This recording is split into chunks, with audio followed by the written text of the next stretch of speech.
तामुलपुर कसुबारियाव खुंगा 524थि गरखिया फोरबोआ दिनैनिफ्राय जागायबाय।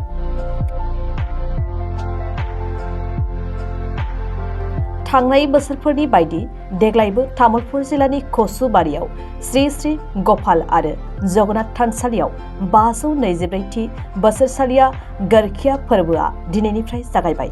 सानबानि बायदि बायदि मेहेरगोनां हाबाफारिजों खुंफुंजागोन बे फोरबोआ।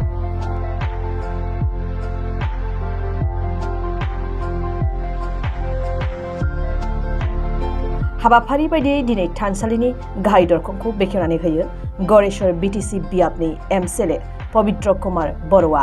बिनि उनावनो तामुलपुरनि मैखोम समाज सिबियारि उत्तम नार्जारी आरो दयाल दासआ थानसालि दरखंखौ बेखेवनाय जायो।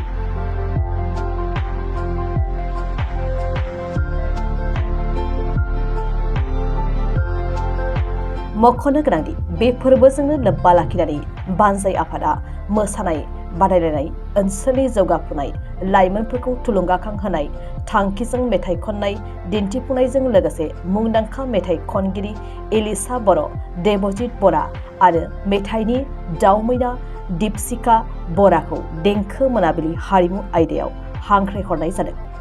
गुबुन फारसेथिं बीटीसीनि गाहाय मावफुं सोद्रोमा प्रमद बर', एमपी नब कुमार सरनिया आरो गोबां गेदेमा सुबुंफोरनि नुजाथिनायाव सावराय जथुम आरो गेवलां मेल आरो तामुलपुर ओनसोलनि जौगासारनाय सुबुंफोरखौ बरायनाय आरो मान बावनाय बायदि हाबाफारि खुंनाय जागोन होननानै बानजाय आफादा मिथिहोदों।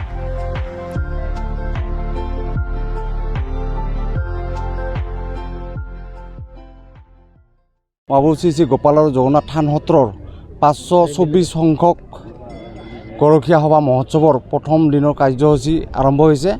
আজি আমাৰ ৰাতিপুৱা 8:45 বজাৰ পৰা এই কাৰ্যসূচী আৰম্ভ হৈছে। 8:45 বজাত আমাৰ কাৰ্যসূচীৰ প্ৰথম কাৰ্যসূচী আছিল থান সত্ৰৰ ধৰ্মধ্বজা উত্তোলন। এই ধৰ্মধ্বজা উত্তোলন কৰে আমাৰ থান সত্ৰৰ স্থায়ী সভাপতি মাননীয় কামেশ্বৰ দাস ডাঙৰীয়াই। তাৰপিছতে আমাৰ মন্দিৰৰ মুখ্য দ্বাৰ উন্মোচন হয়। উন্মোচক আছিল গড়েশ্বৰ সমষ্টিৰ এমএলএ মাননীয় পবিত্ৰ বড়ো ডাঙৰীয়া আৰু ইয়াৰ পিছত আমাৰ মন্দিৰৰ দ্বাৰ উন্মোচন আৰু বন্তি প্ৰজ্বলন আছিল। মন্দিৰৰ দ্বাৰ উন্মোচন কৰে মাননীয় উত্তম নাৰ্জাৰী দেৱ আৰু বন্তি প্ৰজ্বলন কৰে মাননীয় দয়াল দাস ডাঙৰীয়াই।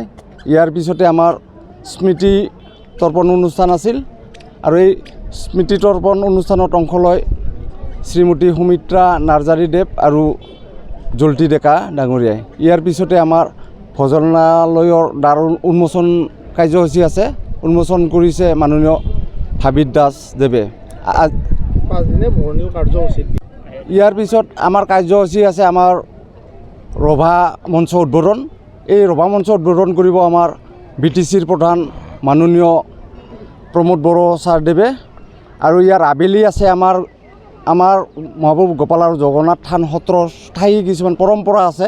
সেই পৰম্পৰা অনুযায়ী ওজা ঢুলীয়া নামপাৰ্টি এইবিলাক আমাৰ আছে। আৰু গধূলি আমাৰ সাংস্কৃতিক সন্ধিয়াৰ আমাৰ আজিৰ বিশেষ আকৰ্ষণ হ'ল কি, এইটো একক আধুনিক নৃত্য প্ৰতিযোগিতা ক শাখা আৰু খ শাখাৰ। আজিৰ কাৰ্যসূচী ইমানেই। আমাৰ এই থান সত্ৰত আচলতে 8খন ৰেভিনিউ ভিলেজ আছে, 24টা চুবা।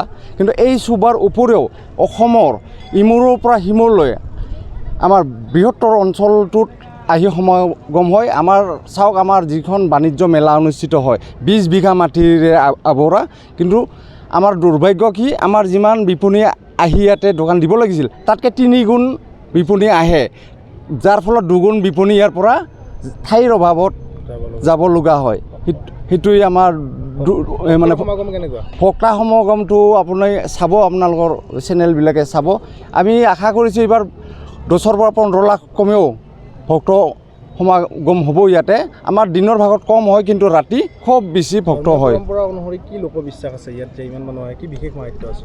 মাহাত্য মানে আমাৰ ইয়াতে আছে, আমাৰ আচলতে যিহেতুকে এইখন গৰখীয়া সভা, এই গৰখীয়া সভাত যদি ঠগী নৈবদ্য আগবঢ়ায় তেখেতসকলৰ মনোবাঞ্ছা পূৰণ হয় বুলি ভক্তসকলে অতি পূৰ্বৰ পৰাই বিশ্বাস কৰি আহিছে, কাৰণে ইমান জনসমাগম ইয়াত হয়।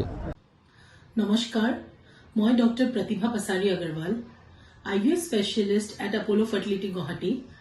মই জনাব বিচাৰিছো যে মই কোকৰাঝাৰ Apollo ডায়াগনষ্টিকত 23 মাৰ্চত আহি আছো দুপৰীয়া 12টা বজাৰ পৰা এটা বিনামূলীয়া নিসন্তানতা কেম্প লৈ পেলাই যাৰ এনেকুৱা ধৰণৰ প্ৰব্লেম আছে নিসন্তানতা প্ৰব্লেম আছে আহি পেলাই মোৰ লগত আলোচনা কৰি পেলাই চিকিৎসা কৰিব পাৰে আপোনালোকে বুকিংৰ কাৰণে কল কৰিব পাৰে 8135834710 নম্বৰত আকৌ একবাৰ কৈছো 8135834710 ফোন নম্বৰত কল কৰি পেলাই আপোনালোকে আপোনালোকৰ এপইণ্টমেণ্টটো বুক কৰিব পাৰে ধন্যবাদ